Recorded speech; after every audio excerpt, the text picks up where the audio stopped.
Hello YouTube, it's Michael here from Michael's Trains, and welcome to a very special review video.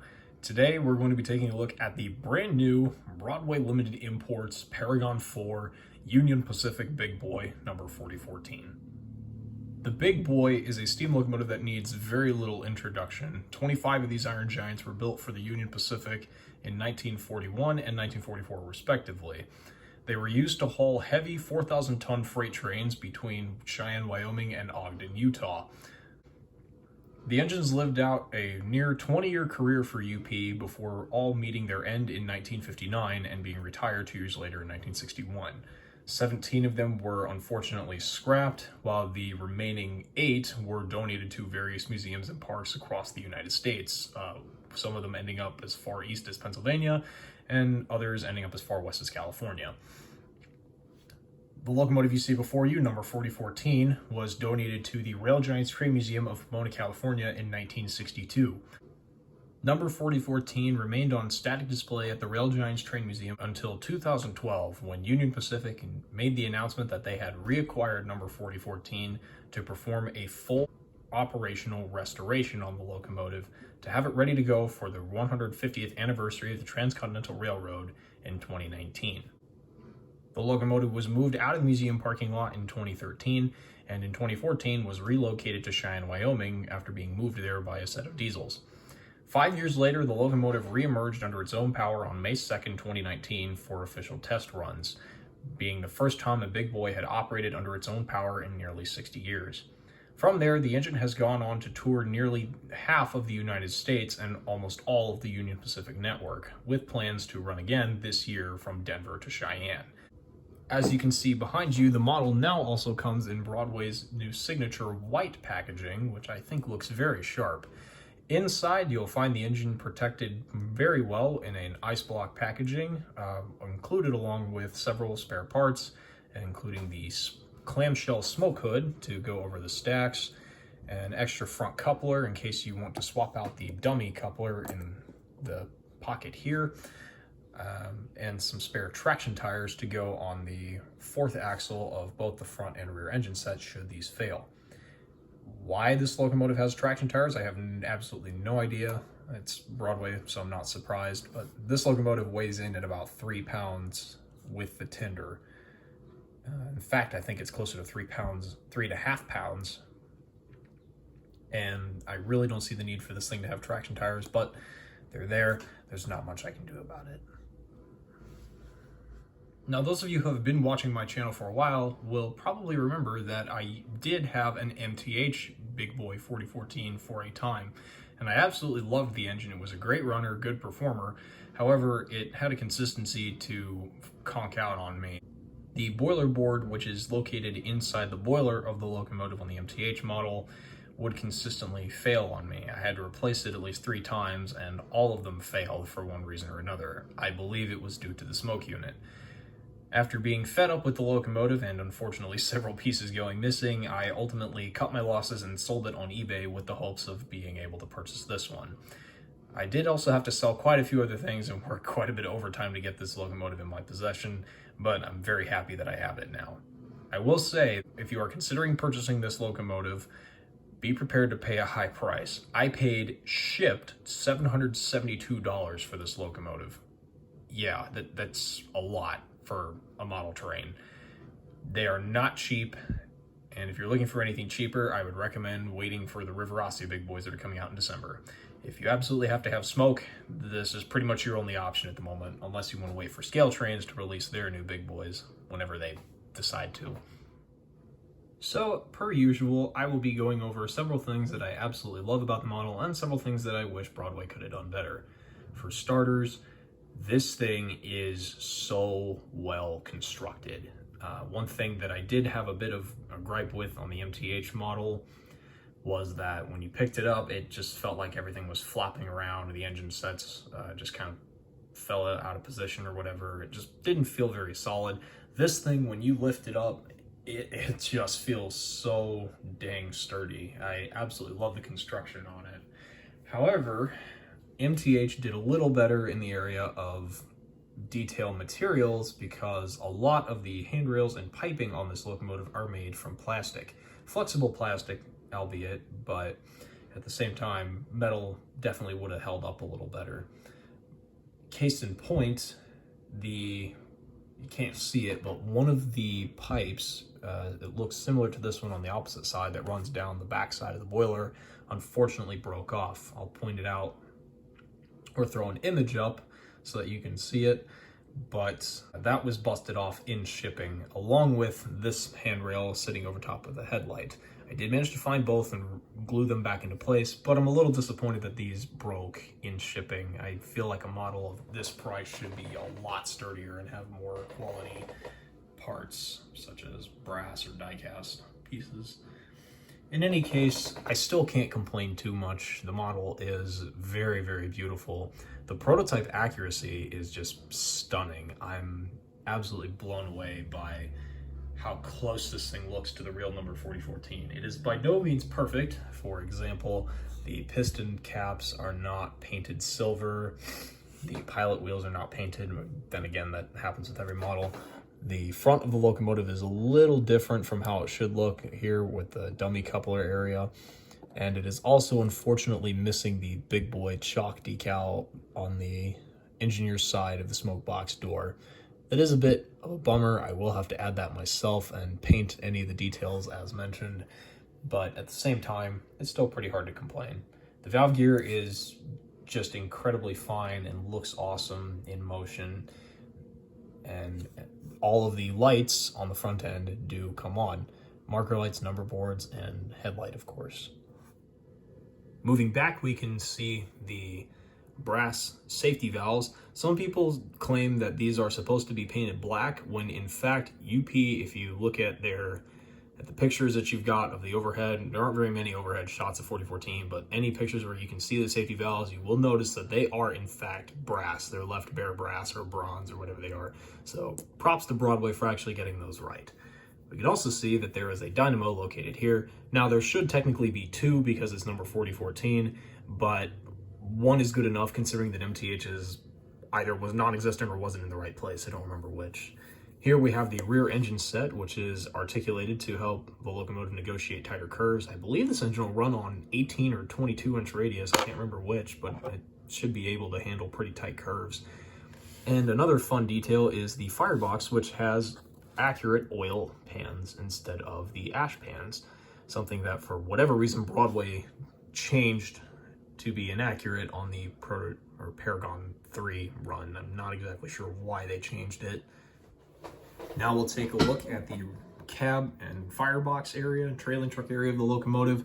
You can see the well-made crew figure inside. It's hard to tell, but there is a full back head on the locomotive as well.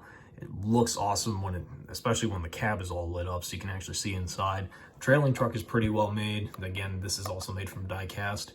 And one other aspect that I really like is how close the locomotive and tender are, something that, again, MTH really messed up. I could almost stick my finger in between actually no, I could put my thumb between the MTH and locomotive and tender. This one, I can't even fit my pinky. It's almost impossible, which is fantastic. I really like how prototypical this is.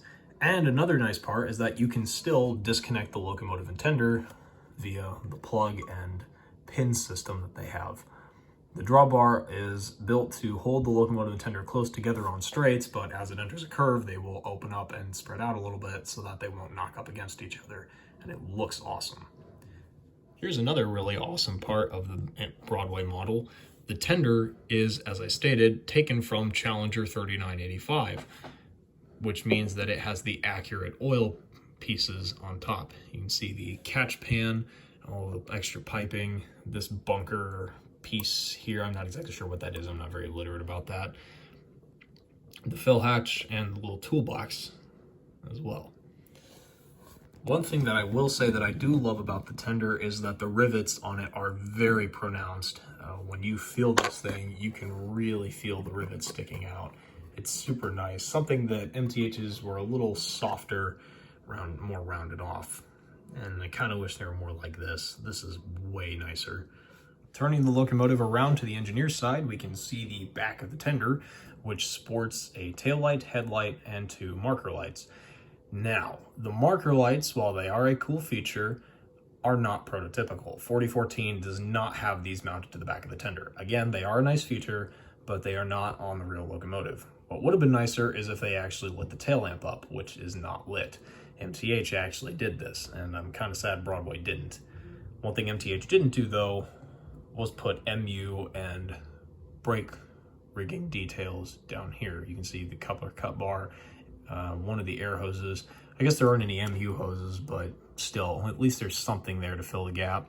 And of course, you've got a KD equivalent knuckle coupler on the rear. I believe this, I'm not exactly sure what that is. As you can see, we also have the toolbox or train control box. I'm not exactly sure what this is on the side here. I'll just call it the toolbox that is also on the Challenger tender. One final detail as we move past the tender to the front of the locomotive again on the engineer's side is something that makes me very happy. The plaque that you see there, you can't really read it. I zoomed in as far as I could. This plaque was added to the locomotive last year as a commemorative piece, or in late 2019, I don't remember. But anyway, it was on the locomotive when I got to see it for the first time in St. Louis, Missouri, so it's really cool to have a big boy that more or less reflects the condition that I got to see it in. And here is again the front of the locomotive. And on this side, you can see here is the pipe that I had mentioned had snapped off in shipping. Again, I'm pretty disappointed that that happened. And you can also see that there is no big boy chalk mark on the smoke box door. Again, details, little things like that that I wish Broadway would have worked on, considering the high MSRP of this locomotive of $869.99. But at the end of the day, it's still very hard to gripe about all that, considering just how fine of a locomotive this is. All right, enough waffling about the details. Time to get this thing on the track and run it. All right, the locomotive is down onto the track. It's time to fire it up.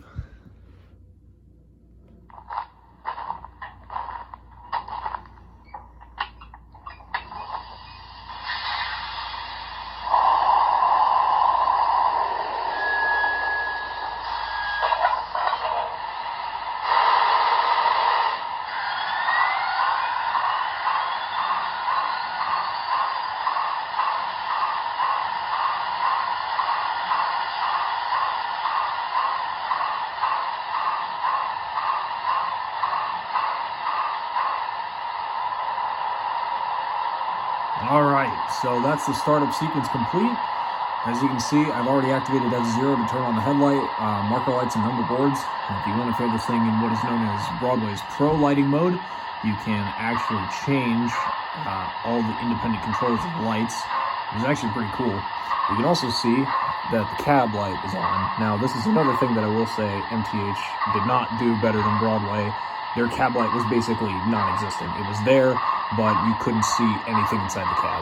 It's really nice to be able to see that this is a functioning aspect of the locomotive. It's already starting to roll a little bit of smoke off the top too.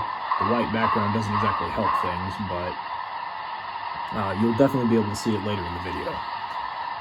So I guess I'll run over a few of the basic functions, most of the ones that I'm going to use. If you want a full in-depth function look, you're probably just going to have to check out a different video, because I don't really like going through every single function that this locomotive has to offer. With Paragon 4, it's more or less the same as Paragon 2 and 3. You still have your industry, farm, station sounds that you can run through. You've also got your macros you can program. There's startup and shutdown, mute on function 8, smoke control on 7. But the ones that we're probably more interested in are the lower numbered functions like 1 and 2. So we'll start with 1, which is the bell.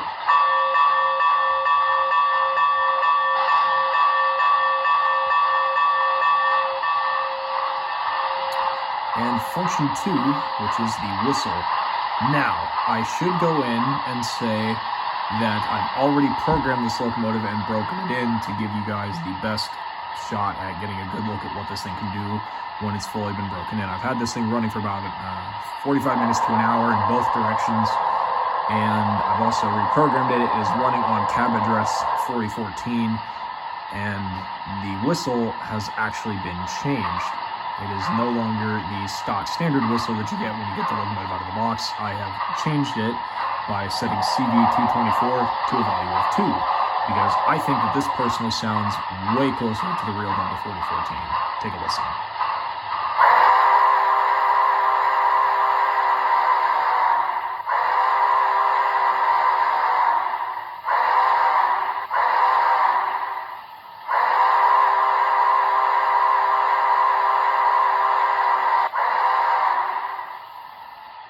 That has got to be one of the best whistles that Broadway has made for Paragon series locomotives.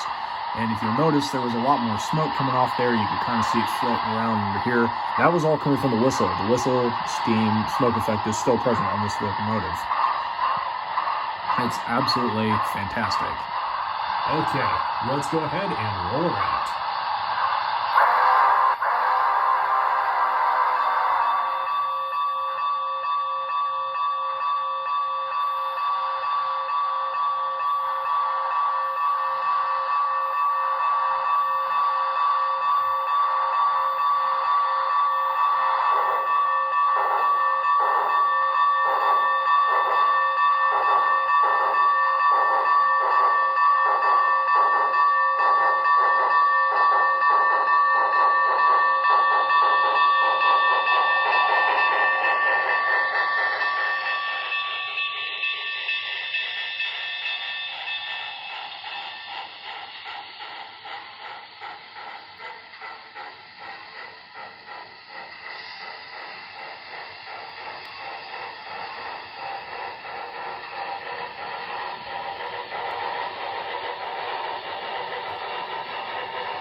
well, that's going to do it for this video on the Broadway Limited Paragon 4 Big Boy. Hope you guys enjoyed. Please rate, comment, and subscribe, and I'll see you next time.